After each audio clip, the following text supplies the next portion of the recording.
الدین گنج شکر رحمۃ اللہ تعالیٰ علیہ کے ایک مرید تھے حضرت جمال الدین ہانسوی۔ بابا صاحب کو مرید سے بڑا پیار ہو گیا۔ وہ ہانسا کے رہنے والے بابا صاحب پاک پتن کے، تو وہ بیچارے اکیلے بھائی تھے، والد بھی فوت ہو گیا تو ماں بوڑھی تھی۔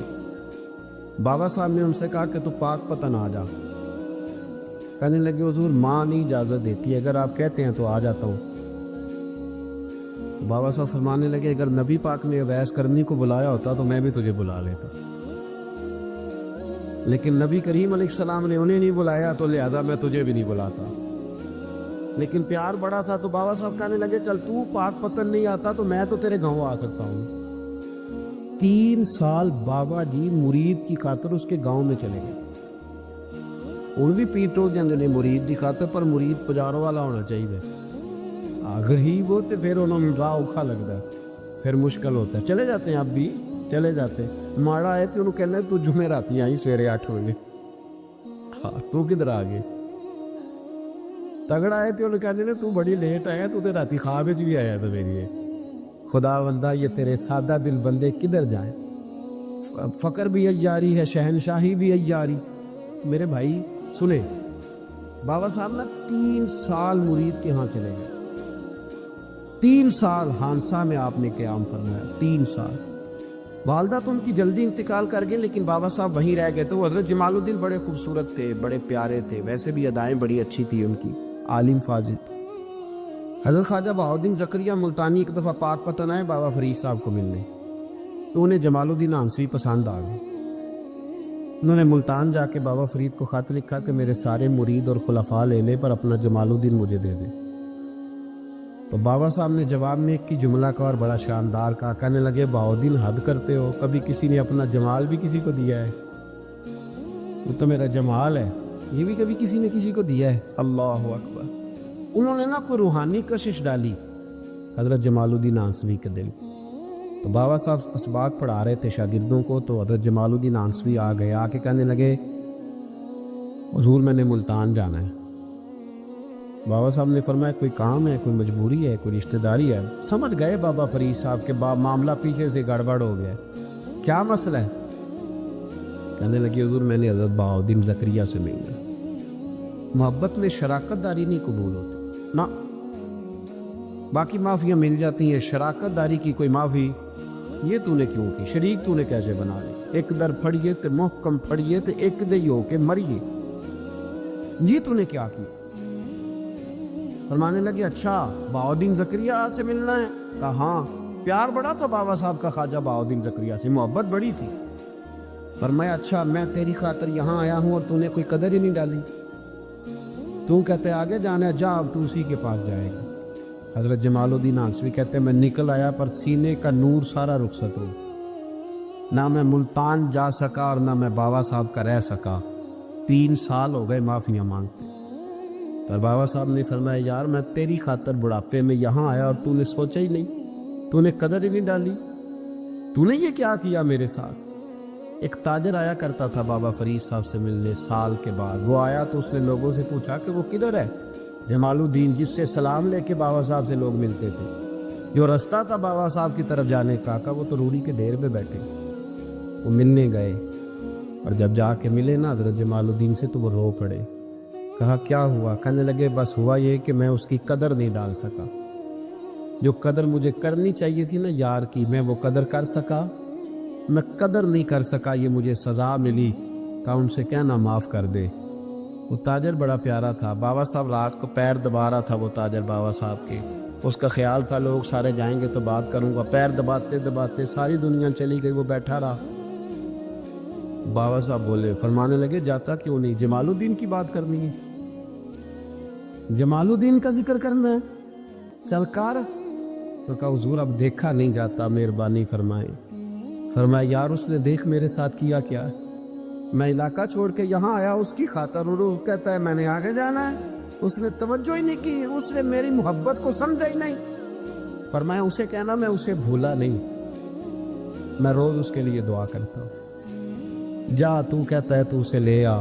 حضرت جمال الدین ہانسوی جب آئے نا، اللہ والے پھر بھی سامنے والے پہ الزام نہیں ڈالتے، جب آئے نا تو کمزور ہو گئے تھے، وجود کمزور ہو گیا، آنکھیں باہر نکل آئیں، تو حضرت بابا صاحب انہیں دیکھ کے نا انہیں پھر بھی کچھ نہیں کہا. کہنے لگے فرید الدین، اپنے آپ کو ہی مخاطب، فرید الدین یہ تو نے کیا کیا؟ کوئی اپنے جمال کا اس طرح کا حال بھی کرتا ہے. ان کو جب معافی ملی تو وہ رو پڑے، کہنے لگے حضور میرے لیے دعا کریں، اب میں رضا میں ہی پردہ کر دوں. ان کا انتقال ہوا اور بابا صاحب نے خود جنازہ پڑھایا. سنو بخاری شریف، سنو بخاری، صحیح بخاری. حضرت عمر فاروق رضی اللہ تعالیٰ عنہ فرماتے میں تورات پڑھ رہا تھا. نبی پاک علیہ السلام مسجد نبوی میں آئے تو میں تورات پڑھ رہا تھا. تورات حضور نے آتے پوچھا عمر کیا کر رہے ہو؟ یا رسول اللہ صلی اللہ علیہ وسلم تورات پڑھ رہا ہوں جو حضرت موسیٰ علیہ السلام پہ نازل ہوئی اللہ کی کتاب. نبی کریم علیہ السلام حضرت عمر کہتے ہیں کبھی مجھ سے ناراض نہیں ہوئے، پر آج حضور ناراض ہو گئے. چہرے پہ جلال آیا اور محبوب کریم نے فرمایا عمر مجھے اللہ کی عزت کی قسم، اگر آج حضرت موسیٰ حیات ظاہری میں ہوتے تو میرا کلمہ پڑھ کے میری فرما برداری کر، اور تو ان کی کتاب پڑھ رہا ہے، ان کی کتاب. مسلمان کو کسی اور طرف نکلنے کی اجازت، یہاں تو گھر میں بھوک ہو نا تو بندہ پڑوسی کے گھر سالن لینے جائے، اور اگر ہر چیز تجھے اپنے گھر ملے، ہر خیر تجھے ملے، پھر تو دائیں بائیں کیوں جائے؟ کس لیے جائے؟ تھوڑا سا اپنے اندر استقامت پیدا کریں، دین کی تہذیب کو بچائیں. رحمت اللہ علیہ درویش تھے دلی کے، بہت سارے لوگ مرید تھے. ایک بڑا خدمت گزار مرید تھا، مزدوری کرتا تھا، غریب تھا، تو 6 بیٹیاں تھیں اس کی.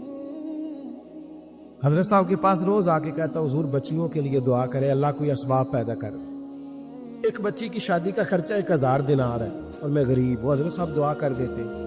خانقاہ شریف کے تھوڑے ہی فاصلے پر حضرت جہاں بیٹھ کے مریدوں کی تربیت کرتے تھے، اس سے تھوڑا ہی فاصلے پر نا ایک عیسائی رہتا تھا، بڑا مالدار تھا، بڑی سارے اونٹ، گائیں، بھیڑ، بکریاں رکھی ہوئی تھی، اور حضرت شرف الدین رحمت اللہ علیہ کی بڑی مخالفت کرتا.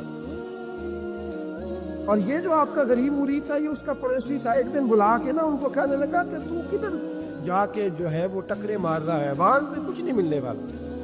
وہ تجھے کیا دیں گے جن کی خانقاہ خود چندے پہ چلتی ہے، مدرسہ چندے پہ چلتا ہے، مسجد چندے پہ چلتی ہے، تیری بیٹی کا معاملہ کہاں حل ہوگا؟ اس درویش نے کہا کہ تو میرے پیر کو نہیں جانتا، تو مجھے میرا محبوب نہیں دکھا، تو پتہ نہیں نا، تو اس رستے کا مسافر نہیں، تو نہیں جانتا. ان کا بس چلے نا تو وہ ہر قیمت میں میری بیٹیوں کی شادی کرا دے. اب وہ عیسائی تھا، کہنے لگا اچھا چلو ٹھیک ہے، اگر اتنی بات ہے نا تو جاؤ ان سے جا کے کہہ دو کہ 6 سال کے لیے میرے ساتھ معاہدہ کر لیں، اور میرے جانوروں کو چارہ ڈال دیا کرے، 6 سال ڈیوٹی کرے، میں 6000 دینار دے دیتا ہوں. تو میرے ساتھ 6 سال میرے جانوروں کو چارہ ڈالے رکھتے ہیں نا، ہم چارہ ڈالنے کے لیے ایڈوانس پیسے دے کے. اب تو لوگ انہیں بھی غلام ہی بنا لیتے ہیں، بڑی تھوڑی تنخواہ دیتے ہیں، ظلم کرتے ہیں، پورا معاوضہ نہیں دیتے. حضرت شیخ شرف الدین کے بارے میں وہ کہنے لگا جب اپنے پیر سے جا کے کہہ کہ میرے جانوروں کو 6 سال چارہ ڈالے، میں 6000 دے دیتا ہوں، تو جو کہتا ہے ہر قیمت پہ جانے کو تیار ہے. اس نے جب یہ بات کی تو مرید نے ناراض ہو گیا، وہ لڑائی ہو گئی، گربان پکڑ لیا، جھگڑا ہوا، بات بڑی دور گئی. اس طرح کی بات کرتا میرے حضرت کے بارے میں، تیرے جیسے کہیں میں وہاں کام پہ رکھا دوں. جب وہ بڑی بحث ہوئی، بات محلے میں، علاقے میں پھیل گئی، دنیا نے سن لی تو شیخ شرف الدین تک بھی پہنچ گئی. اس طرح جھگڑا ہوا ہے. لوگ سو گئے عشاء کی نماز کے بعد. حضرت صاحب نے نا سر پہ کپڑا لیا، اس عیسائی کے دروازے پہ دستک دی. وہ باہر آیا، فرمانے لگے لوگ تو سوچ سمجھ کے ملازم رکھتے ہیں، تو نے بھی تو سوچ ہی لیا ہوگا، تبھی تو مجھے آفر کی ہے. تو اپنی آفر پہ قائم ہے، واقعی مجھے رکھ لے گا اور 6000 دینار دے دے گا؟ کہنے لگا جا بابا کام کر اپنا. فرمایا نہیں، تو نے اتنے لوگوں میں بات کی، اتنی بحث ہوئی، تو قائم ہے؟ کہنے لگا میں تو قائم ہوں، پر آپ نے نہیں قائم رہنا. فرمایا میں سوچ سمجھ کے آیا. اس نے کہا آپ ڈیوٹی کریں گے، بھینسوں کو چارہ ڈالیں گے؟ فرمایا ایک شرط، بس جب اذان ہو جائے نا تو مجھے رب کی نماز پڑھنے کی اجازت دے دے، باقی صبح و شام جو تو کہے گا. اگر اس غریب کی بیٹیاں بیائی جائیں تو مجھے اور کیا چاہیے؟ اس کی 6 بیٹیوں کا بوجھ ہے اس کے سر پہ، تو مجھے رکھ لے. اللہ اکبر. وہ کہنے لگا چلے پہ میرے ساتھ خط بندگی کر لے. آج کل ہم اس کام کرتے ہیں، اس زمانے میں خط بندگی ہوتا تھا، غلامی کا خط. قاضی شہر کے پاس، یعنی اس کا خیال تھا کہ چلو اس کام کی بات کروں گا تو بھاگ جائیں گے. فرمایا چل میں تیار ہوں. قاضی تک گئے، طے ہو گیا، 6000 دینار دے دیے. حضرت نے مرید کو بلایا، فرمایا پتر یہ لے جا. جا میری بیٹیوں کو روانہ کر دے۔ کہنے لگا حضور یہ کیا کر رہے ہو آپ، کچھ سوچے؟ فرمایا یار جب تجھے بیٹا بنا لیا تو پھر میری پوتیاں تو لگتی ہیں نا، میرا حق تو بنتا ہے نا، جا کے ڈیوٹی کر، ان کو بیاہ دے۔ بات پھیل گئی، بادشاہ بھی عقیدت مند تھا، وہ 12,000 دینار لے کے پہنچا۔ کیا بتاؤں ان رب کے بندوں کا دل کیسا ہوتا ہے، کیا درد ہوتا ہے، کیا رنگ۔ 12,000 دینار لے کے بادشاہ آیا اور آ کے حضرت کو پیش کیے کہ حضور آپ دیں اس عیسائی کو ڈبل دیں اور جائے کام کریں۔ آپ فرمانے لگے تو پیسے دے، شرطیں نہ لگا، میرا جہاں دل کرے گا میں خرچ کروں گا، مجھے تو مزہ ہی اب آنے لگا ہے، ابھی تو لطف آ رہا ہے، ابھی تو ذائقہ آیا ہے کچھ کرنے، پیسے دینے ہیں تو دے، پابندی نہ لگا، جہاں میرا دل کرے گا میں۔ اس نے کہا حضور ٹھیک ہے رکھ لے۔ حضرت نے فجر مسجد میں پڑھی، جیب میں 12,000 دینار تھے، اعلان فرمایا بھی کسی اور کی بیٹی بھی بیٹھی ہے تو پیسے میرے پاس ہے۔ وہ 12,000 دینار بھی بانٹ دیا، اور 12,000 دینار بانٹ کے نا تو پھر چلے گئے کھیت میں چارہ کاٹنے۔ اس عیسائی کو کسی نے بتلایا کہ ان کے پاس تو 12,000 آیا ہے پر تجھ سے جان نہیں چھڑائی انہوں نے، تو وعدہ یہ ہوا تھا کہ 6 دیں گے تو جائیں گے، جب تک دیں گے نہیں تیرے گھر میں کام کریں گے۔ وہ نا چارہ کاٹ رہے تھے، حضرت صاحب تو وہاں پہنچ گیا، دور جا کے کھڑا ہو گیا، کہنے لگا بابا پہلے تو میں نے مسلمانوں کے اخلاق سنے تھے، اب تو میں نے دیکھ بھی لیے، اور یہ بتا جب 12,000 آیا تھا جان کیوں نہیں چھڑائی؟ تو حضرت چارہ کاٹتے کاٹتے رو پڑے، فرمانے لگے تو نہیں نہ جانتا یہ بیٹیاں سانجھی ہوتی ہیں، پتہ نہیں نا، میرے رسول پاک نے تو حاتم تائی کی بیٹی کے سر پہ کپڑا رکھ کے کہا تھا بیٹیاں برابر ہوتی ہیں، تو یہ نہیں بتا جب اس کی 6 بیٹیوں کی شادی ہوئی ہے میرے اندر روحانیت کتنی بڑی ہے۔ فرمایا پھر 12,000 آیا ہے تو 2-4 بچیاں پھر گئی ہیں، یہ نہیں پتا میں اندر سے راضی کتنا ہوں، میں تیری نوکری کرتا رہوں گا، پتہ نہیں اللہ کتنی بیٹیوں کو بیاہ دے گا۔ اتنا رویا، وہ عیسائی کے پیروں میں بیٹھ گیا، کہنے لگا بابا میں نے تیری مخالفت کی ہے پر تیرے قریب آ کے پتہ چلا ہے تو بہت اونچے اخلاق کا مالک ہے، اور اگر تیرا یہ مقام ہے تو تجھے اخلاق سکھانے والے محمد عربی کی شان کتنی ہے جی۔ امام مالک کے پاس ایک بندہ آیا، اس نے کہا حضور میں درزی ہوں، ایک ظالم بادشاہ مجھ سے کپڑے سلواتا ہے، میں تو ظالموں کا مددگار نہیں نا، ایک ظالم بادشاہ مجھ سے، حضور میں تو مددگار نہیں نا ظالموں کا، جو فرمایا ظالموں کا مددگار بھی ظالم ہوتا ہے، تو کپڑے لے کے آتا ہے میں سی کے دے دیتا ہوں، ذمہ داری نہیں، یہ ایک آدمی دکاندار ہے، اس سے کوئی بندہ چیز خریدنے آئے گا تو تھوڑی کہے گا میں نے نہیں دے دی، تو دے گا۔ کوئی بندہ اگر کسی شخص سے کوئی کام کہتا ہے جو اس کی فیلڈ ہے، اس کا شعبہ ہے، اس کا معاش کا وہ سلسلہ ہے، کہتے یا رسول اللہ صلی اللہ علیہ وسلم ظالموں کا مددگار بھی ظالم، حضور نے فرما دیا۔ تو امام مالک سے بندے نے مسئلہ پوچھا، دل کی تختی پہ لکھنے والی باتیں ہیں، کہا حضور میں درزی ہوں، ظالم کپڑے سلواتے ہیں، میں تو مددگار نہیں نا۔ امام صاحب کہنے لگے نہیں، مددگار تو وہ ہوگا جو تجھے سوئی دھاگا فراہم کرے گا، تو پورے کپڑے سی کے دیتا ہے، تو خود بہت بڑا ظالم، تو پورے سوٹ سی کے دیتا ہے، تو بہت بڑا ظالم خود ہے۔ مددگار تو وہ ہوگا جو تجھے دھاگا دے گا، جو تجھے بٹن دے گا، جو تجھے نلکی دے گا، جو ظالم سے اتنی نفرت ظلم کر کے بنتا ہے۔ یہاں تو ہمارے زمانے میں ہیرو بن جاتے ہیں لوگ، ظالم ہیرو ہے، لوگ اس سے ڈرتے پھرتے ہیں، گھومتے پھرتے ہیں، اور بہت سارے کم مزاج لوگ اس کے پیچھے ہاتھ باندھ کے پھرتے ہیں۔ ظالموں کی مدد کرنا، ظالموں کے ساتھ رہنا، یہ ظلم ہے، ظلم، یہ زیادتی ہے۔ میرے نبی پاک صلی اللہ تعالی علیہ وآلہ وسلم نے ارشاد فرمایا، یاد رکھو رب فرماتا ہے میں مظلوم کی مدد ضرور کروں گا، چاہے جلدی کروں چاہے دیر سے کروں، میں مظلوم کی مدد۔ حضور صلی اللہ علیہ وسلم نے فرمایا ہے، حضرت معاذ بن جبل کہتے ہیں حضور نے مجھے یمن کا گورنر بنایا، جب میں جانے لگا نا تو حضور نے بڑی نصیحتیں کی، بخاری میں موجود ہے، فرماتے جب میں پلٹنے لگا تو میرے رسول نے فرمایا معاذ ایک منٹ ٹھہر جا، ایک بات میری یاد رکھنا، اس کو نہ بھولنا۔ کہا حضور کیا؟ فرمایا دیکھنا کسی پہ ظلم نہ کر بیٹھ، کہیں تجھ سے زیادتی نہ ہو جائے۔ محبوبہ پھر حضور نے فرمایا سن میرے معاذ، میں تجھے گورنر بنا رہا ہوں، زیادتی نہ کر بیٹھنا۔ یا رسول اللہ صلی اللہ علیہ وسلم کیا ہوتا ہے؟ تو میرے کریم نے فرمایا جب مظلوم دعا کے لیے ہاتھ اٹھاتا ہے تو عرش کا مالک کہتا ہے فرشتوں پیچھے ہٹ جاؤ، عرش کا مالک کہتا ہے فرشتوں پیچھے ہٹ جاؤ، دروازے کھول دو، فرمایا مظلوم اور رب کے درمیان شے حائل کوئی نہیں۔ بڑے غور کے ساتھ سورہ مومنون کی ان ابتدائی آیات پر غور کرنا چاہیے۔ رب فرماتا ہے قد افلح المؤمنون، تحقیق مومن کامیاب ہو گئے۔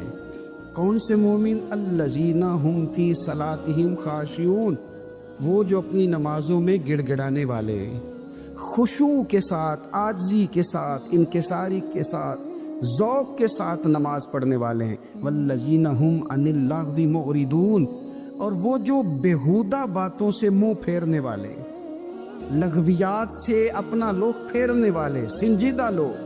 پھر ارشاد فرمایا والذین ہم للزکاۃ فاعلون، جو زکوٰۃ دینے کا کام کرنے والے ہیں۔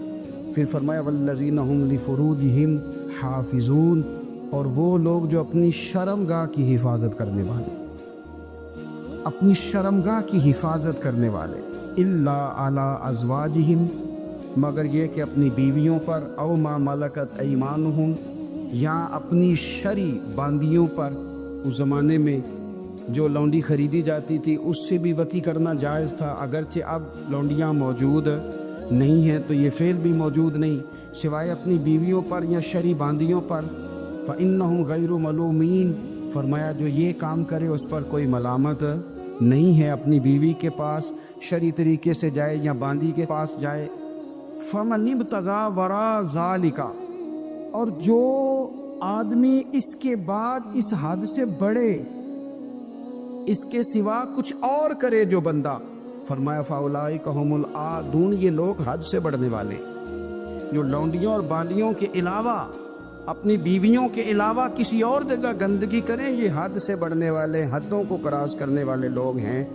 پھر ارشاد فرمایا والذین هم لاماناتہم وعہدہم راعون، اور وہ جو اپنی امانتوں اور اپنے وعدوں کی رعایت کرتے ہیں، امانتیں ادا کرتے ہیں، وعدے پورے کرتے ہیں۔ اور وہ لوگ جو اپنی نمازوں کی حفاظت کرنے والے ہیں، جن میں یہ خوبیاں آ گئیں، میرا رب فرماتا ہے نماز میں خشوع وضو حاصل ہو گیا، فضولیات سے بچ گئے، زکوٰۃ ادا کرنے والے بن گئے، شرمگاہ کی حفاظت کرنے والے بن گئے، امانتیں عہد پورے کرنے والے بن گئے، اپنی نمازوں کے محافظ ہو گئے۔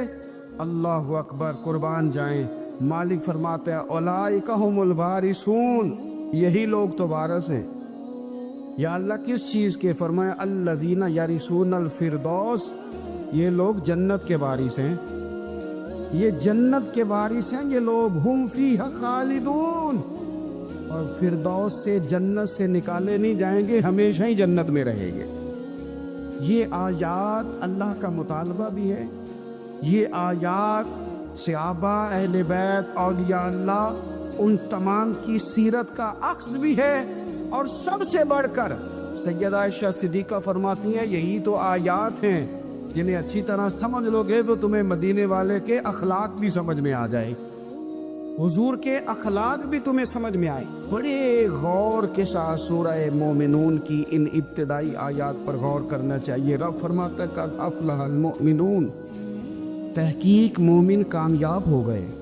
کون سے مومن؟ الذین ہم فی صلاتہم خاشعون، وہ جو اپنی نمازوں میں گڑ گڑانے والے، خشوع کے ساتھ، عاجزی کے ساتھ، انکساری کے ساتھ، ذوق کے ساتھ نماز پڑھنے والے ہیں۔ دیکھیں قرآن نے یہ نہیں کہا شروع میں کہ وہ لوگ اپنی نماز پابندی سے پڑھتے ہیں، بلکہ فرمایا وہ نمازوں میں عاجزی کرتے ہیں، وہ نماز میں خشوع کرتے ہیں، خضوع کرتے ہیں۔ نماز ہم بھی پڑھتے ہیں، ڈھیر سارے لوگ ہیں جن کا یہ مطالبہ ہے کہ میرا نماز میں دل ہی نہیں لگتا۔ پہلی بات تو یہ ہے کہ دل نہ بھی لگے تو نماز پھر بھی پڑھنی ہے، اور دوسری بات یہ کہ دل لگانے کو بھی تو کچھ انسان کے پاس چیزیں ہونی چاہیے نا، کوئی ضروریات ہوتی ہیں۔ سب سے پہلی بات یہ کہ مسئلہ نماز کا نہیں، مسئلہ اہمیت کا ہے۔ آپ نے اللہ تبارک و تعالیٰ کی ذات کی، رب کریم کے جلالت کی جتنی زیادہ اہمیت اپنے دل میں محسوس کر لی، اتنا ہی نماز کی طرف توجہ آپ کی بڑھ جائے گی۔ آپ سادی سی مثال ہے، غور کر لیں، جتنا آپ اپنے استاد کو پروٹوکول دیتے ہیں، جتنی عزت کرتے، اتنا ہی وقت پہ آپ ان کے پاس پہنچ بھی جاتے۔ اگر آپ کے دل میں اہمیت نہیں ہے تو آپ ڈال دیں گے، اور جس استاد کی اہمیت ہے اس کے فون کی گھنٹی بجتے ہی فون بھی اٹھایا جائے گا، اور بات پوری مکمل بھی نہیں ہوگی تو کہا جائے گا جیسے آپ کہیں گے، اور جو وقت وہ دیں گے ان سے 10 منٹ پہلے پہنچنے کی کوشش بھی کی جائے گی۔ بس سمجھ لیں دل لگنے نہ لگنے کا مسئلہ نہیں، اہمیت کا مسئلہ ہے۔ آپ جتنی اپنے مالک کی بارگاہ کی اہمیت سمجھ لیں گے اتنا ہی وقت پہ مسجد آئے گی، اتنا ہی شوق سے نماز پڑھے۔ دوسری بات، نماز کے ترجمے پہ غور کریں۔ آپ یقین کریں اگر نماز کا ترجمہ ہمیں آ جائے نا تو ہمیں تو یوں لگے کہ ہم تو اپنے مالک کی بارگاہ میں عرض و معروض کرنے حاضر ہوئے۔ یہ سورہ فاتحہ ہی دیکھ لیں آپ، حضور فرماتے ہیں، رب فرماتا ہے سورۃ فاتحہ آدھی میری ہے آدھی میرے بندے کی ہے۔ جب اس نے کہا الحمدللہ رب العالمین الرحمن الرحیم مالک یوم الدین ایاک نعبد و ایاک نستعین، جب یہاں تک وہ لفظ کہتا ہے تو یہ حصہ میرا تھا۔ اس نے اپنے رب کی تعریف کی، اور جب کہا نا اس نے اہدنا الصراط المستقیم، اب بندے نے التجائیں شروع کر دی۔ اس نے کہا کہ مالک بھی تو ہے، رحمان بھی تو ہے، رحیم بھی تو ہے، عبادت بھی تیری کرتے ہیں تو مدد بھی تو تجھی سے مانگنی ہے نا، اب مہربانی فرمانا اہدنا الصراط المستقیم، ہمیں سیدھا راستہ دکھا دے، صراط الذین انعمت علیہم، ان لوگوں کا راستہ دکھانا جن پر تو نے انعام کیا ہے، غیر المغضوب علیہم ولا الضالین، ان کے راستے پہ نہ چلانا جن پر تیرا غضب ہوا، جو گمراہ ہو گئے ان کے راستے۔ تو نماز میں جب ترجمے پر آپ کا غور ہوتا ہے تو آپ کا تو دل خود بخود لگ جاتا ہے، شوق پڑ جاتا ہے آپ کا۔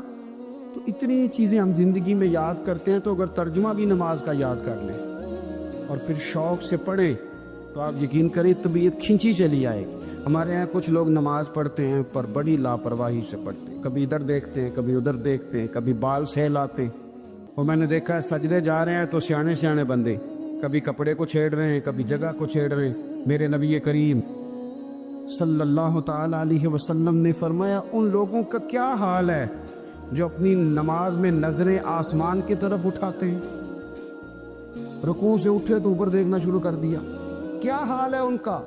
اور پھر حضور نے ایک موقع پر تو سختی فرمائی، فرمایا جو نماز پڑھتے اپنی نظریں آسمان کی طرف اٹھاتا ہے وہ باز آ جائے، ورنہ ایسا نہ ہو کہ رب اس کی آنکھیں ہی چھین لے، باز آ جائے اس کام سے۔ خشوع کے ساتھ نماز پڑھے، عاجزی کے ساتھ نماز پڑھے، اس کا دل لگا ہوا ہو نماز کے اندر۔ میرے نبی پاک صلی اللہ تعالیٰ علیہ وآلہ وسلم کے غلام حضرت انس بن مالک رضی اللہ تعالیٰ عنہ فرماتے کہ رسول پاک صلی اللہ علیہ وسلم نے مجھ سے فرمایا تھا کہ بیٹے نماز میں ادھر ادھر دیکھنے سے بچو، کیونکہ فرمایا نماز میں ادھر ادھر توجہ کرنا یہ بندے کو ہلاک کر دیتا ہے، ہلاکت ہے اس میں۔ اگر تم نے ادھر ادھر توجہ کی، نماز تم مالک کی بارگاہ میں کھڑے ہو اور تم دیکھ ادھر ادھر رہے ہو، تو ایک تو نماز عاجزی کے ساتھ۔ پھر فرمایا والذین ہم عن اللغو معرضون، وہ لوگ جو فضول باتوں سے، لغویات سے اپنا منہ پھیر لیتے ہیں، فضولیات سے۔ ہمارے یہاں نا بہت سارے لوگ ایسے ہیں کہ بلا وجہ ان چیزوں میں دلچسپی لیتے ہیں جو ان کے مطلب کی نہیں ہے، ان کے مطلب کی مطلب آپ کسی سے ملنے کہتے کیا حال ہے، ٹھیک ہے جی، بچوں کا کیا حال ہے، ٹھیک ہے، بچے کتنے ہیں؟ تو بھئی آپ کو جب پتہ ہی نہیں تھا کتنے ہیں تو حال کیوں پوچھا آپ نے؟ آپ کرتے کیا ہیں؟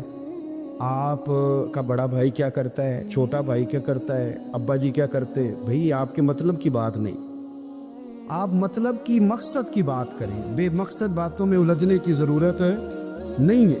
دیکھیں اپنا ادارہ میں چلاتا ہوں، اپنا گھر آپ چلاتے، اپنی ڈیوٹی آپ کرتے، آپ کو زیادہ بہتر پتہ ہے کہ آپ اپنا گھر کیسے چلا رہے ہیں، مجھے زیادہ بہتر پتہ ہے کہ میں مدرسہ مسجد، مجھے زیادہ بہتر پتہ ہے اس کے اندر کون سی اصطلاح کس طرح کرنی ہے، یہ مجھ سے زیادہ بہتر کوئی بندہ جانتا نہیں۔ اب ہم کیا کرتے ہیں، جب ہم دوسرے کے کام میں مداخلت کرتے ہیں تو دو نقصان ہوتے ہیں، ایک تو اس کے ساتھ ہمارا رائے کا اختلاف ہو جاتا ہے، اور دوسرا ہمارے اپنے بہت سارے کام رہ جاتے ہیں، کیونکہ ہماری توجہ دوسرے کی جانب تھی، اپنے بڑے سارے کام رہ جاتے۔ اس لیے بہت ساری ایسی چیزیں ہیں جن میں بلا وجہ کوئی مقصد نہیں۔ ہم پرانے لوگوں سے باتیں سنا کرتے تھے، ہمارے بزرگ کہا کرتے تھے جڑے پنڈ جانا نہیں، جڑے پنڈ جانا نہیں ادھر راہ پوچھنے دی کی لغویات میں نہ الجھے، فضولیات میں نہ الجھے، یعنی ٹو میں رہنا، ٹو میں۔ آپ یقین کریں میں نے پرسنلی طور پہ اس چیز کو محسوس کیا ہے کہ ہمارے بہت سارے اہم حقوق صرف اس لیے مس ہوتے کہ ہماری اپنے سے زیادہ توجہ سامنے والے پہ ہوتے، سامنے والے۔ میں نے دیکھا بڑے بڑے عجیب سوال اور بڑے بڑے انوکھے سوال، مطلب یہ کہ اتنی لمبی چوڑی، اور لوگوں کو بڑا پتہ ہوتا ہے یہ فلاں آدمی جو ہے اس کے بچے کتنے ہیں، وہ بیاہ ہے کہاں پہ، کس کس علاقے میں ان کی شادیاں ہوئی ہیں۔ اتنی تفصیلات کی ہمیں ضرورت نہیں ہے، ہم سے تو ہمارے بارے میں پوچھا جائے گا، تو ہمیں اپنا معاملہ بڑا صاف ستھرا۔ دیکھیں کیا سونی بات کی مدینے والے رسول، قربان جائیں حضور کے جملوں پر۔ ایک شخص نے پوچھا حضور سونا اسلام کون سا ہے، خوبصورت مسلمان کون ہے؟ تو نبی پاک صلی اللہ علیہ وسلم نے فرمایا وہ خوبصورت مسلمان ہے جو بات اس کے مقصد کی نہیں، بے معنی ہے وہ بات وہ چھوڑ دے۔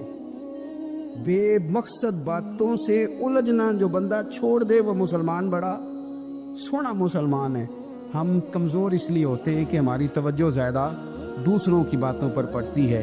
پھر فرمایا والذین ھم للزکاۃ فاعلون، وہ لوگ جو زکوٰۃ دینے کا کام کرتے ہیں، صدقات کرتے ہیں، خیرات کرتے ہیں، وہ کامیاب ہو جاتے ہیں۔ پھر فرمایا والذین ھم لفروجہم حافظون، وہ جو اپنی شرمگاہ کی حفاظت کرتے ہیں۔ نوجوان میری بات پر توجہ کریں، فرمایا وہ لوگ جو اپنی شرمگاہ کی، والذین ھم لفروجہم حافظون، وہ لوگ جو اپنی شرمگاہ کی حفاظت کرتے ہیں۔ حضور غوث پاک رضی اللہ تعالیٰ عنہ فرمایا کرتے تھے دو چیزیں انسان اپنی سنبھال لینا، ایک پیٹ اور ایک شرمگاہ، تو فرماتے تھے ولایت اس کے بڑی قریب آ جاتی۔ ہم نہ ان لذات میں الجھ جاتے۔ سیانے سیانے بندے، روٹی کمر سیدھی کرنے کے لیے کھانی چاہیے، زبان کے ذائقے کے لیے نہیں کھانی چاہیے۔ یہ زبان کا ذائقہ لگ جائے یہ کہیں کا نہیں چھوڑتا انسان۔ اپنی شرمگاہ کی جو لوگ حفاظت کر لیتے، کوئی بڑے سے بڑا گناہ کرنے سے بھی بندہ کافر نہیں ہوتا، بندہ کفر کرنے سے کافر ہوتا ہے۔ گناہ بڑے سے بڑا کرنے والا بھی گناہ گار ہے، کافر نہیں۔ لیکن بعض گناہ ایسے ہیں جو جس وقت بندہ کر رہا ہوتا ہے اس وقت وہ مومن نہیں ہوتا۔ میرے نبی کریم صلی اللہ تعالیٰ علیہ وسلم نے فرمایا جب کوئی شرابی شراب پیتا ہے اس وقت مومن نہیں ہوتا، جب کوئی چور چوری کرتا ہے تو اس وقت مومن نہیں ہوتا، اور جب کوئی زانی زنا کرتا ہے تو تب وہ مومن نہیں ہوتا۔ اتنی دیر کے لیے اس کے دل سے ایمان نکال لیا جاتا ہے۔ یہ جو ہمارے لڑکے بن سنور کے نکلتے ہیں، یہ جو میک اپ کا خرچہ لڑکیوں کے برابر لڑکوں کا ہوتا جا رہا ہے، یہ جو لڑکے بھی رات کو چہرے پر کریم لگا کر کے سوتے ہیں، یہ بتا سکتے ہیں کہ مقاصد کیا ہے؟ بتا سکتے ہیں؟ یعنی بچے بھی بغیر شیمپو کے بال نہیں دھوتے، مثلا کیا کرنا ہے آپ نے اس کا؟ بڑی بڑی قیمتی چیزیں جو ہیں وہ آپ نے رکھی ہوئی ہیں، مقصد کیا ہے؟ یہ جو ہمارے بچے بن سنور کے نکل رہے ہیں تو کیا دعوت دے رہے ہیں سوسائٹی کو؟ شارٹ نکرے پہن کے جو نکلے ہوئے ہیں، اریاں لباس پہن کے نکلے ہوئے ہیں۔ اقبال نے کہا تھا دیار مشرق ہوس میں غلطاں، شباب اریاں شراب اسیاں، جسے بھی دیکھو غری کے اسیاں۔ ہم ایسی تہذیب کیا کریں گے؟ شباب اریاں، تم نے اپنی جوانی ننگی کر ڈالی ہے ساری، معاذ اللہ۔ کن مقاصد کے لیے؟ میں وہ اعداد و شمار بتا نہیں سکتا۔ ہمارے ہاں گاند سستا ہو گیا ہے، لوگوں نے گناہ تک پہنچنا آسان بنا دیا ہے۔ آپ دیکھ لیں گندگی دروازے پہ اور گند موبائل میں، کیسے بچائیں ان بچوں کو؟ کیا کریں؟ کلیجے پھٹتے۔ ابھی باتیں سوچتے ہیں تو سوچتے ہیں آنے والی نسل کو کہاں لے جائیں، کہاں چھپائیں، کیا ایسا کریں کہ یہ بچ جائیں۔ خدا را قربان جائیں حضرت عثمان غنی پر۔ مصنف ابن ابی شیبہ میں صحابہ فرماتے حضرت عثمان غنی نا بڑے مالدار تھے۔ مال آتا ہے تو لوگ عیاش نہیں ہو جاتے، مال آتا ہے تو لوگوں کی خواہشات بہت بڑھ نہیں جاتی۔ بڑے مالدار تھے، مالدار بھی تھے اور سونے بھی بڑے تھے۔ حضرت اسامہ بن زید کہتے ہیں میں نے زندگی میں اتنا سونا بندہ نہیں دیکھا جتنے حضرت عثمان غنی خوبصورت تھے، پیسہ بھی حسن بھی لیکن فرماتے ہیں کہ حضرت عثمان غنی سب سے بڑھ کر اپنی شرمگاہ کی حفاظت کرنے والے اور سب سے بڑھ کر صلہ رحمی کرنے والے، رشتہ داروں سے اچھا سلوک کرنے والے، حیا والے، شرم والے، پاکیزگی والے۔ آپ کا ذہن ہے، آپ صبح اٹھتے ہی ذہن بنا لیں کہ میں نے آج اتنا سبق پڑھنا ہے، آج اتنی تفسیر دیکھنی ہے، اتنی عبادت کرنی ہے، فلانی نعت میں نے دیکھنی ہے، فلاں خیر کا کام کرنا ہے، فلاں آدمی کے ساتھ نیکی کرنی ہے۔ صبح ذہن بنا لیں، آپ کا ذہن وہی کام کرنے لگے گا۔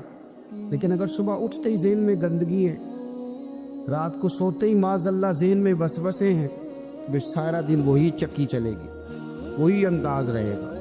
تھوڑا سا آپ کو اس کی نگرانی کرنی ہے، تھوڑا سا